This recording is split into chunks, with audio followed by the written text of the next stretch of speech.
Straight ahead, the road to November. The U.S. Senate showdown is set. Ken Paxton versus James Talarico. Will Paxton's baggage turn off independence? How about Talarico's comments on God and gender? Will they become a liability? After bruising primaries, can either party unite? The chairs of the Republican Party of Texas and the Texas Democratic Party both answer our questions about what comes next.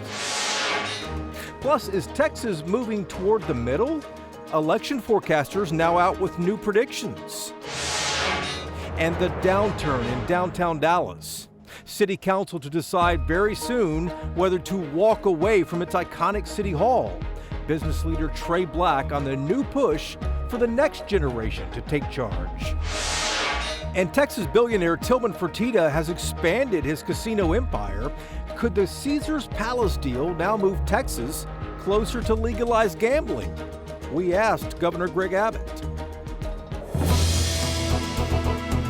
Inside Texas Politics with Jason Whiteley starts now.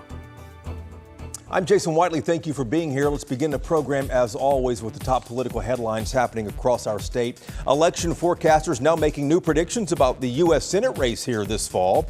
The Cook Political Report, Sabato's Crystal Ball, and 270 to Win have now all moved the Paxton-Talarico race from likely Republican to lean Republican. Ken Paxton already using that to fundraise. James Talarico collected $3 million, though, in the first 24 hours after Paxton won. And a number of notable lawmakers will not be back next year to serve after Tuesday's runoff elections. In Congress, Democrats Julie Johnson in Dallas and Al Green in Houston both lost last week. From the legislature, Republicans Briscoe Cain from Houston and John Lujan from San Antonio were both unsuccessful in their congressional campaigns. And in Houston, Letitia Plummer defeated the former mayor Anise Parker for the Democratic nomination for Harris County Judge. And a big business headline is catching some attention in the political world. The Houston billionaire Tillman Fertitta is buying the Caesars entertainment empire in Las Vegas. Fertitta owns the Houston Rockets along with restaurants, Golden Nugget, and more. He's now serving as U.S. ambassador to Italy and is close to many state leaders. Question now, could this inch Texas closer to legalized gambling? Governor Abbott told us he isn't betting on it. All right, let's begin right now with the road to November. The U.S. Senate race is set, but major questions now remain. How will Ken Paxton and James Talarico win over independents? And after bitter primaries, can either party truly unite? We start with Abraham George, the chair of the Republican Party of Texas, followed by Kendall Scudder, who leads the Texas Democratic Party. Mr. Chairman, good to see you again here. Well, thank you for having me. Ken Paxton dominated with GOP voters on Tuesday night, but the November election is going to be different here. What worries you most about going into November when you're looking at this wide electorate and a lot of independents?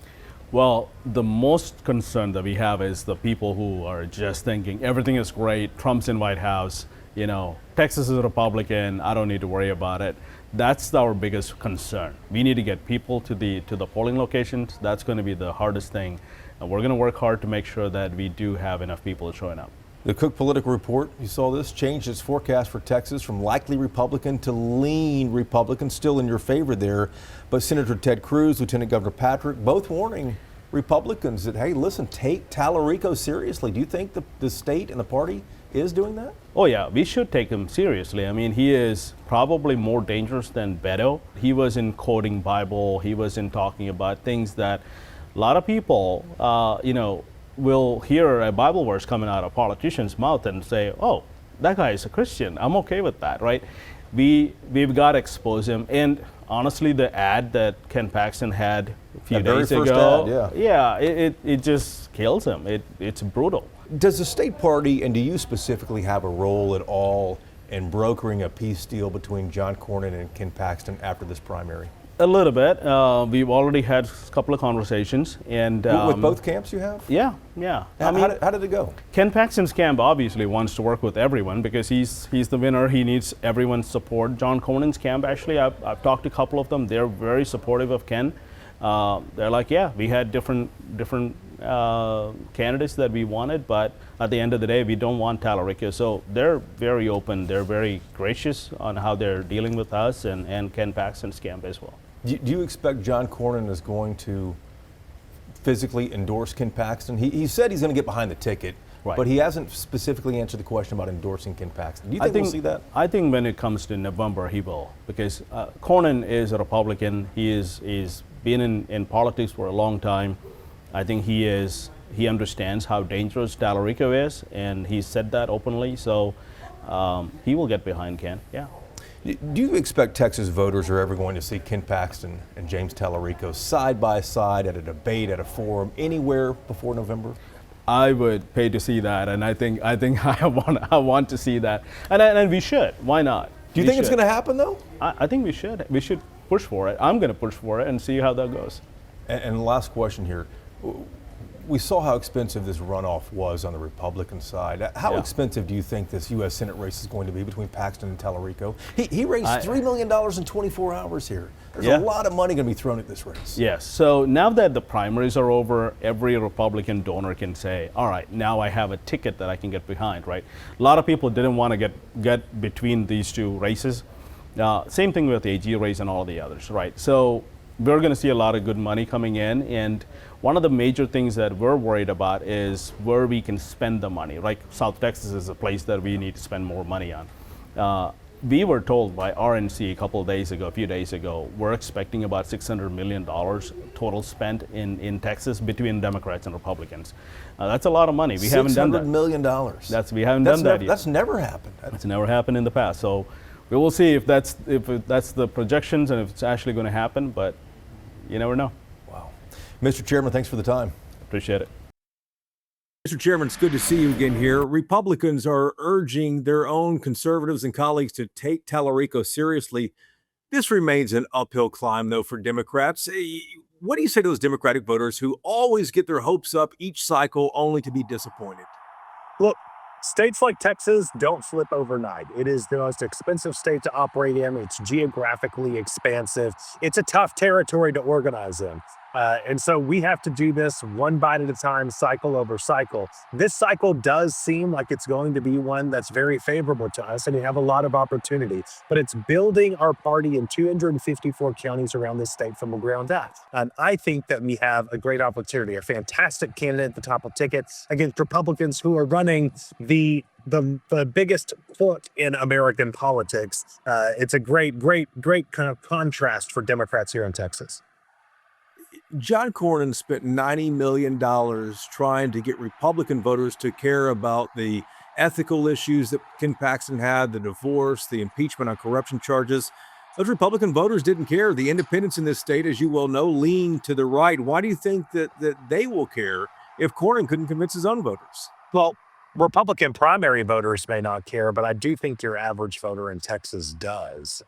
And I'll also remind you that there is a large chunk of voters in the Republican primary that even after a Trump endorsement refused to stand behind Ken Paxton. As an attorney general, Ken Paxton's never once gotten out of bed and thought about how to make you and your life better. He only thinks about how to serve himself and Donald Trump. And if you want someone that's going to come to the table with solutions, a common sense person who has proven in the legislature their ability to get things done, James Tallarico is really your only choice here. And so that's how I think we're going to be able to pull this off. It's going to be a coalition of people that are looking for good government in Texas. Let me ask you about that very first ad that Ken Paxton's campaign put out against Tallarico, using Tallarico's past comments. God is non-binary. The American flag is a complicated symbol. Do you think those are going to hurt Tallarico's chances when it comes to independent voters? I think it's the only chance that Paxton has, and that's what he's trying to do, right? He's going to lean on those types of things. No one's life is impacted by Ken Paxton drawing these statements out of context, okay? So he can do that. That's fine.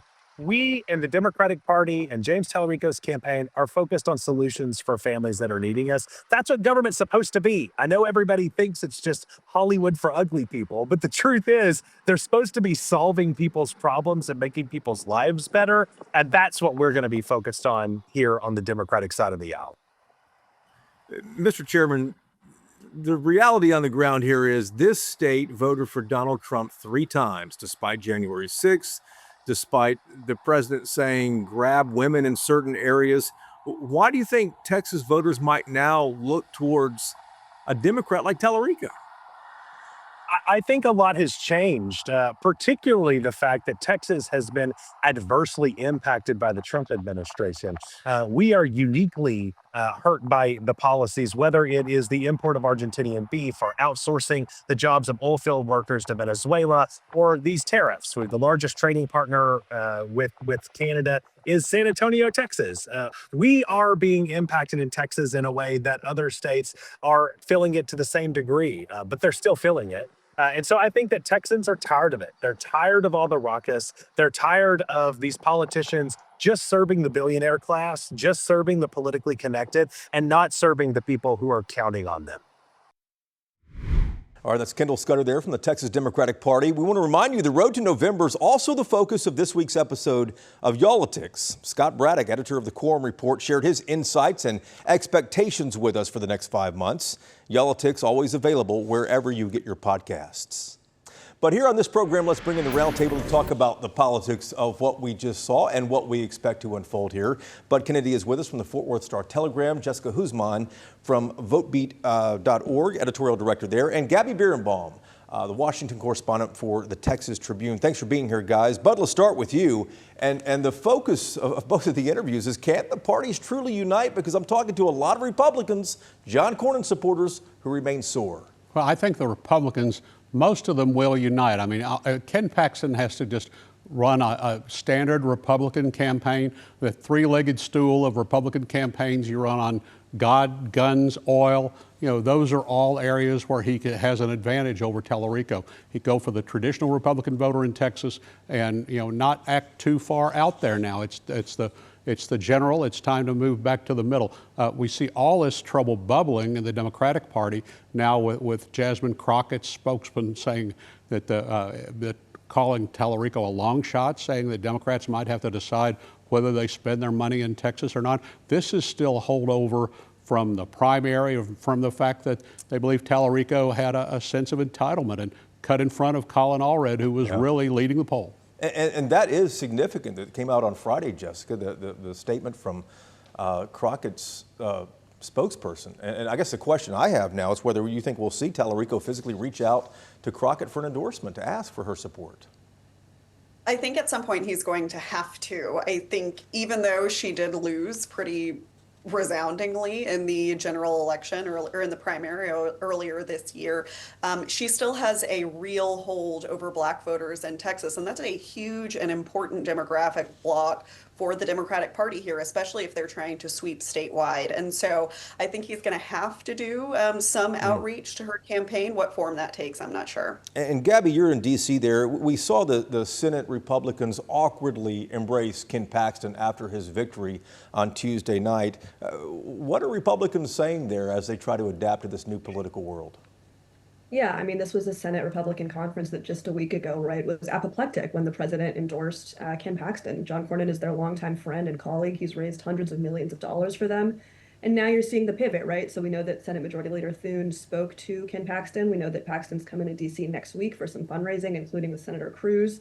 But, you know, they can't, as much as they're deleting some old posts and some old ads, but it remains a fact that, right, the Republican establishment was vehemently anti-Paxton. And you saw, right, the race rating shift to be a little more friendly to Democrats, and that's exactly why they know that Paxton has liabilities, and now it's sort of their responsibility to help him, and that might mean hundreds of millions of dollars. Yeah, how this unfolds, and especially how people are squirming to get around the new political world, is fascinating. All right, guys, sit tight here. A lot more ahead here in just a moment, including this.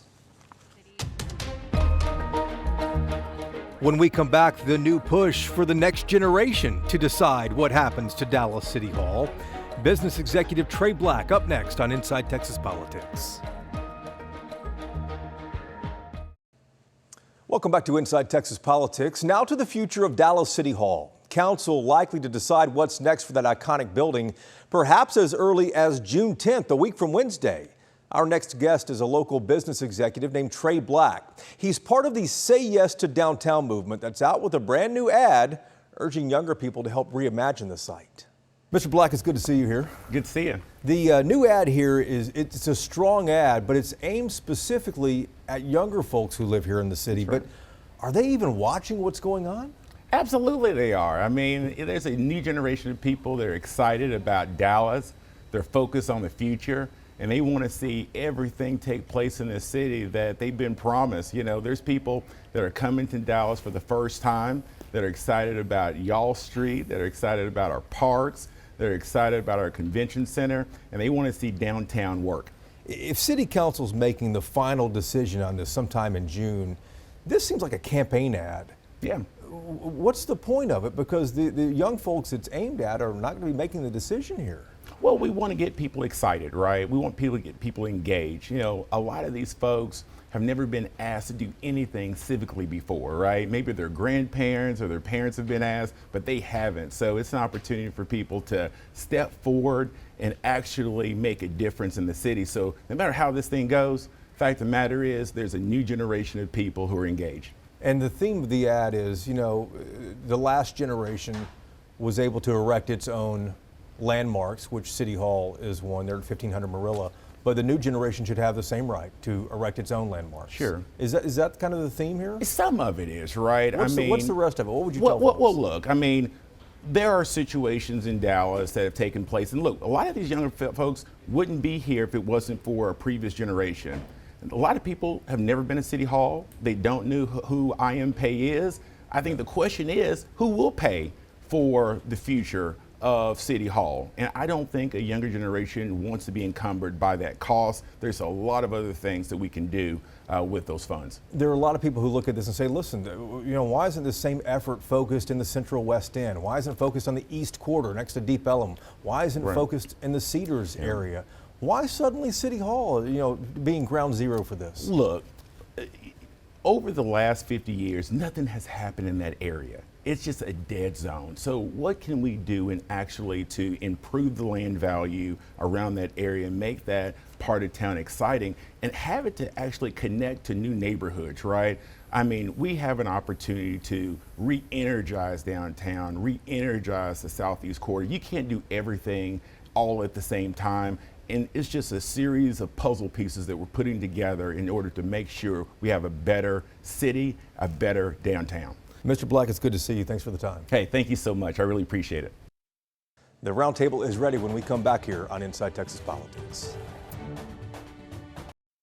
All right, back now with the roundtable to put the headlines in perspective. Bud, Jessica, and Gabby all back with us. Gabby, let's start with you. And the big question is, what will John Cornyn do next after he lost his Senate primary, especially because President Trump endorsed Ken Paxton rather than Cornyn, which he had been lobbying for a long time. Is he going to go against the president's agenda for this remaining 7 months? Yeah, one of the risks President Trump ran with the endorsement, right, is that Senator Cornyn is in the Senate for the next 7 months, and there's a lot of priorities he wants passed. I think we're going to know very quickly because when the Senate comes back, they still have to deal with their reconciliation bill to fund ICE and Border Patrol, and Democrats are going to throw a lot of amendments at them, difficult votes. And we've already seen other senators who have been crossed by Trump or who are not running for re-election be way more willing to sort of vote against the Republican Party. Senator Cornyn has said, he's going to kind of go through his legislative process as he always does, but I would note that he posted this morning about the fable of the frog and the scorpion, right, where the frog is crossing a river, scorpion asks for a ride, it stings the frog and sort of sinks them both. That didn't sound to me like someone who is just right at this moment, super pleased with how everything went down. Yeah, I saw that tweet. It was interesting indeed. But Jessica, let me ask you on the same thing here. I mean, Republicans have shown the past 8 to 10 years that once, they're on their way out, they don't mind taking a shot at President Trump or going against his agenda. He says he won't do it, but I don't know. I think John Cornyn has held his nose and done a lot of things in the last couple of years that he really didn't want to do. And I think he did that in order to stay on Trump's good side. And so I think in his mind, he may not be throwing, Trump under the bus. He may just be doing what he wanted to do this entire time. And I think that we're going to have to watch out for that, right? We are in the middle of Trump doing some pretty interesting stuff, right? We've got a slush fund for his supporters who may or may not have been targeted by the government. We've got this ballroom. These are things that lots of Republicans are not happy about. And I think anyone who is facing a situation in which they don't have to come back to Congress and keep working with everyone else, those are always going to be the people who are freest to vote their conscience. And I will be interested to see if he does. Yeah, indeed. So we'll be watching that in the next 7 months here. But with the loss of John Cornyn, with the loss of Al Green, with the loss of Julie Johnson, there's some veterans, not walking away, forced to leave by voters. How will that impact Texas? 1/3 of the congressional delegation will be new. I think I counted 13. You lose chairmen like McCall and Arrington. You have a whole new team coming in. This is like in sports when the whole team's traded away. You have to call up the team from the minor leagues. There'll be all freshmen in the House and a new face in the Senate. You have to start over again, building seniority. And Gabby, as you interact with these lawmakers there in D.C., what are they saying about kind of what the new delegation looks like? I mean, Dan Crenshaw is another one that's not going to be back. There are a number on both sides that will not be returning. There'll be a lot of new faces representing Texas here soon. Yeah, Pete Sessions, who's a congressman from Waco, called it a reload to me. And it's not the first time, but this might end up being one of the biggest reloads ever, right? And that means loss of seniority. That means loss of senior posts on important committees where you can direct funds to Texas, on appropriations, or advocate for Texas when it needs disaster assistance, right? Things like that. You have new people coming in, and so you're going to have an opportunity, right, for some people to sort of make their name known to leadership and build their profile. But you're having a lot of expertise leave, and for a state like Texas, which sends more than any other state but California to the House, just quantity sometimes isn't enough. You need members who sort of know what they're doing too, and that takes time to build. Yeah, it does take time to build, and it's going to take time for Texas to rebuild as well. Gabby, Jessica, Bud, thanks so much as always. We appreciate your insight. Thank you for watching as well. We're back next Sunday to take you inside Texas politics. We hope to see you then. Have a great day.